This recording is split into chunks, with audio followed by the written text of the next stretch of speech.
In the summer of 2014, my nephew had been visiting me and we were working on some of his creative writing in preparation to attend a reading critique. During this time together, he asked a question that would soon change my life. Why aren't you a teacher, Aunt Christine? When I couldn't answer him, I decided that I needed to reevaluate my life. In the fall of 2014, I finally made the decision after discussing it with my husband and roommate who both supported me. I enrolled back into school at Azusa Pacific University. I didn't know it then, but I can safely say it was the biggest milestone of my life, and I couldn't be happier to be where I am today. The first time I stepped into a high school classroom during my observation times in the winter of 2015, I knew that this was my calling. During my student teaching, I brought the limited amount of technology I had learned during my credentials program into the classroom to help my students. In doing so, I inspired my master teacher who stole many of my lesson plans and my ideas. During this time, I knew that going into the master's program for digital teaching and learning was the right path to be on. My love for technology started at the age of 4 when my parents brought home our first personal computer. This was during the time that DOS was a huge deal. My parents handed me some floppy disks and taught me how to run the educational games. By the time I was 10, I had my own computer and was playing video games on my Super Nintendo and Sega Genesis. My love of technology is so embedded in me that when I heard about the digital teaching and learning program, I immediately signed up. I tell people I have 3 passions in my life: gaming, reading, and writing. As an English teacher, I plan to bring all 3 passions into my classroom. My first master's class was EDUC 511.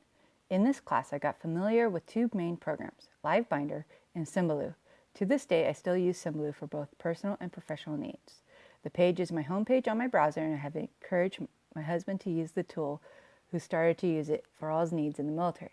This career tool has changed the way I bookmark and browse the internet. As for LiveBinder, I am still on the fence with the tool, and I'm not sure if I will continue to use it in the future or find a better alternative.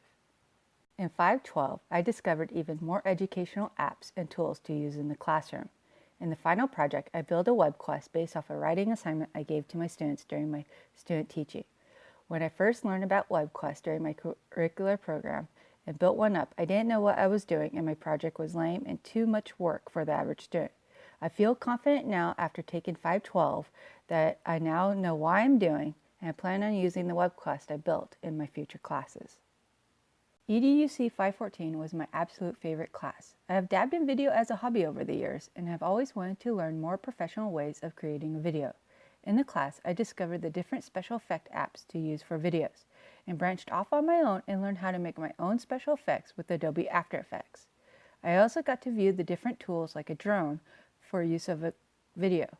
In the class, I challenged myself every step of the way, and for my final video, I felt proud and accomplished of what I had done and learned in class. In EDUC 515, I looked at different apps and technology to use in the classroom for ACE, Assessment, Content, and Expression. I also got to play around with virtual reality. I built a blog for this class using WordPress and updated it weekly with both my assignments and the I Get It blog posts. In the end, I researched the use of gamification in the classroom and how I could see myself gamifying my classroom in the future. In 522, we stepped away from the how and learned the why. Why do we need technology in the classroom? How can it help the students? That was where multiple intelligences came in, and I explored how to build a unit plan with all multiple intelligences in mind. In my final class at Azusa Pacific, EDUC 526 took everything I've learned from the previous classes and used it to reflect on how far I've come as a student and a person. In this class, one of the biggest assignments was to do a self-study on ourselves and prepare for life outside of Azusa.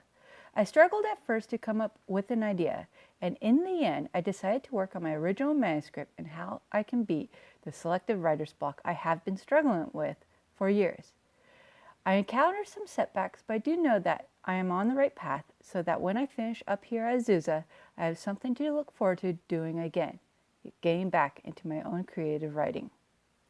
For the final assignment, I took the unit plan I built in 522, added some ideas I used in my 515 unit plan, and finished the entire poetry unit plan, including differentiating the plan for GATE, ELL, and special needs students. For GATE students, I came up with ways to challenge my students based on the daily lesson. Rather than having these students do the more simple tasks, they can push themselves in a more challenging way. I also added ways for students to take leadership roles and to show off some of their talents and skills in the classroom during the unit. For ELL students, I thought of tools and ways to help them not only to better their English skills, but to stay on the task and learn the content. I added more scaffolding ideas such as using graphical organizers, templates, closed caption on video and the VR game, and even the use of Google Translator to help. I also thought about their culture and even added a twist for them in their final song analysis project, where I will encourage them to bring in a song from their own cultural background.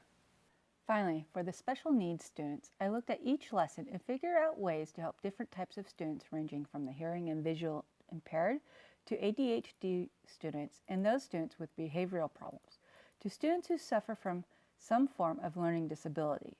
Each lesson is different in the differential, and each lesson takes a look at different types of students with an IEP or 504 plan.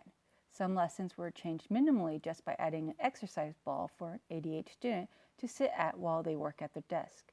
Other lessons were changed dramatically, like the lesson on music had to be changed for a student who may have auditory problems. In the end, I can officially say I am proud to be an alumni student here at Azusa Pacific University. This has been an exciting adventure for me, and I learned more about myself in the last 2 years attending Azusa than I have ever known. I can quite confidently tell my nephew that he changed my life for the better. I will always credit him as the reason I became a teacher. Azusa Pacific has changed my life, and like I said earlier, I have never been happier than I am today because of it. Thank you, Azusa Pacific, and thank you to all my professors who have taught me.